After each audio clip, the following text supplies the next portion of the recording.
Welcome to Save As Ability, a podcast to educate and inform you about disability employment issues. My name is David Darkangelo, and I'm your disability policy expert. Welcome back for another episode of Save As Ability. Great to have you here, and thanks for helping us continue to grow our channel. If you could like, subscribe, comment, share, it does help us grow. And we got a great episode today. This came from somebody I was in communication with. Somebody had emailed me. It's easy to get in touch with us, saveasability.com or YouTube, or, you can find us. We're easy to find.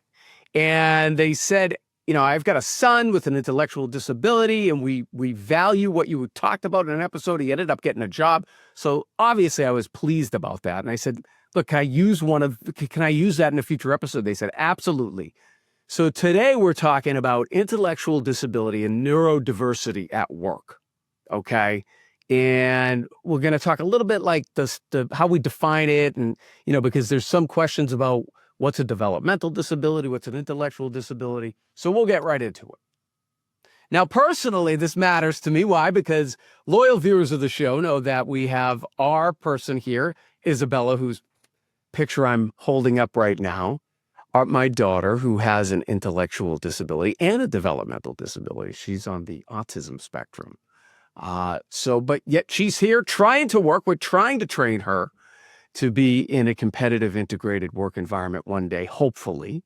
But there's stages to that, right? So I guess my point to start out is that there's a large spectrum here of people with intellectual disabilities. And intellectual disabilities, if you look at it in like a larger ecosystem, would fall under the cognitive disabilities prevalence type if we were looking at like data points like the American Community Survey, for example. So within people with cognitive disabilities, you have then that sub-cohort, I guess you might call it, of intellectual disabilities. And, just to give you an understanding of the scale, we're talking about 1% of the total population of the United States is, so this is a large amount of people. This is, somewhere between 6 and 7 million Americans.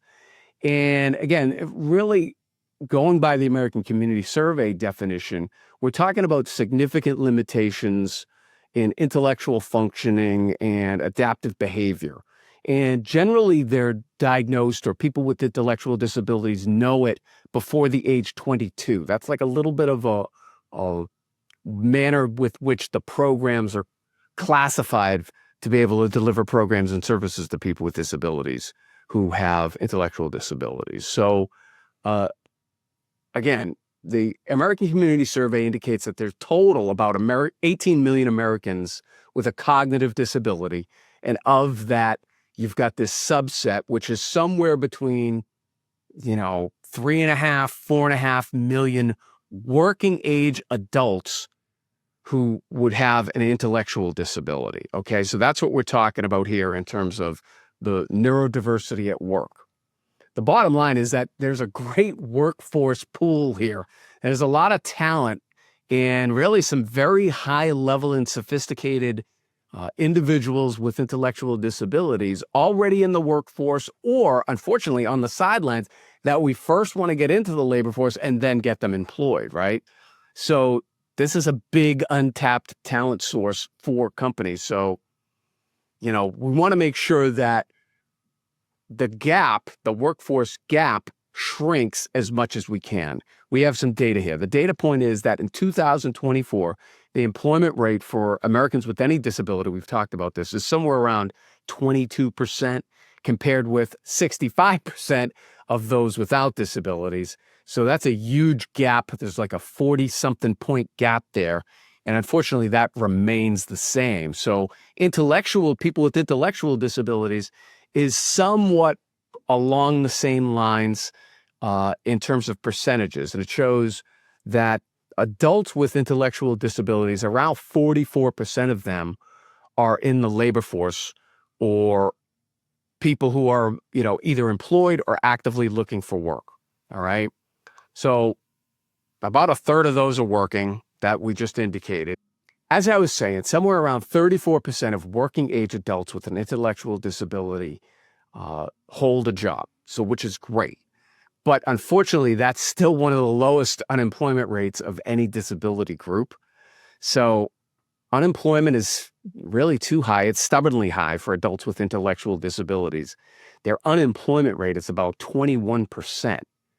So that's more than double the national average, which is, challenging. So one of the things we've recognized is that people with intellectual disabilities, more than other groups of people with disabilities, have a difficult time getting that first job and getting that work experience, with only 28% of working age adults with an intellectual disability ever having held a job.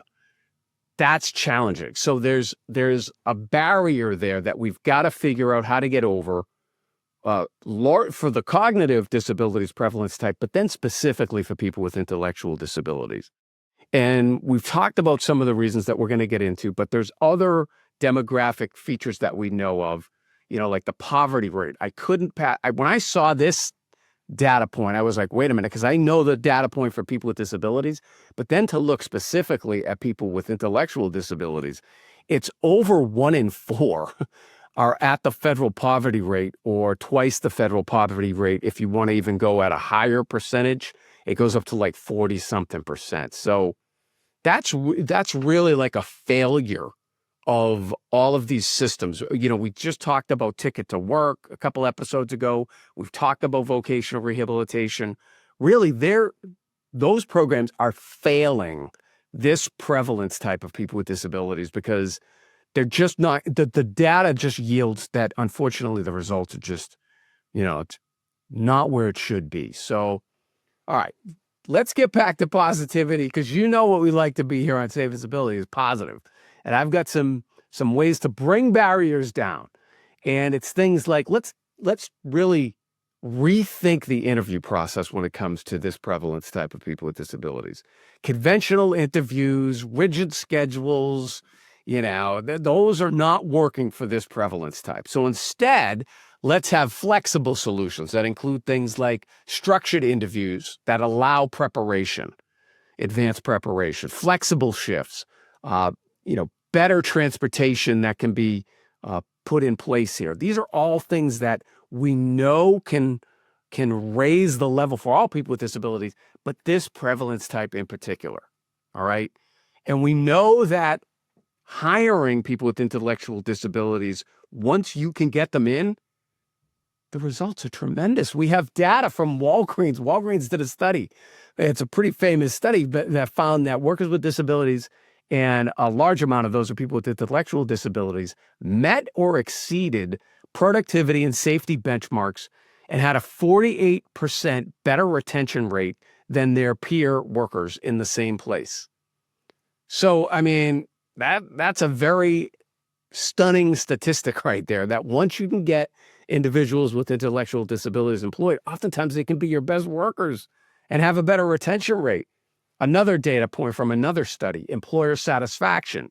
One survey found that 75% of companies that were surveyed had IDD hires, intellectual disability hires, with a 75% approval rating, with 33% of them saying they exceeded expectations with their jobs on a daily basis. That's tremendous. That's saying that, wait a minute, these are some of your best workers, but we've just seen from the previous data that really the barrier is getting them in. So how can we make sure we're putting forth job descriptions that aren't unintentionally screening out, or processes that are really just not allowing these candidates to get through to employment? So we've got to figure that out. We've got some solutions here, I think, or at least some potential solutions. So, we want to make sure that we're providing access to opportunity to provide independence and self-determination for all people, period, particularly with people with disabilities. And then specifically for this group, to be a little bit more proactive, because we recognize that it's hard getting them in, but once we get them in, they can be among your best employees. So there's real data behind this. This is smart economics. If you're a business, there's work opportunity tax credits to be able to do this. We're giving away information here, or call on Archangel Communications. We'll help employers be able to put policies and procedures in place to be able to get these people in for interviews and then hopefully employed because they can be among some of your best employees. So the data is here. This is not a risk. This is a benefit to your business and your bottom line when it's done well. So it's challenging, though. If it was easy, it would have been done by now, but we're here to support you. We're optimistic that things could turn around. So hope you liked this episode. It's David Darkangel, another episode of Save His Ability, and I hope you have a great day. For more information about disability employment issues, please visit our website, disabilityemploymentsolutions.com. The Save As Ability podcast is available on Apple Podcasts, Spotify, our YouTube channel at Disability Policy Expert, or wherever you stream your podcasts. Subscribe, stream, rate, and review our shows. Your ratings and reviews help our show reach new audiences. Produced by Pod Pro Entertainment. Save As Ability lives within a network of podcasts located at podproentertainment.com. #TheNewRadio. Again, my name is David Darkangelo, and I'm your disability policy expert. Until next time, thank you. I hope you have a great day.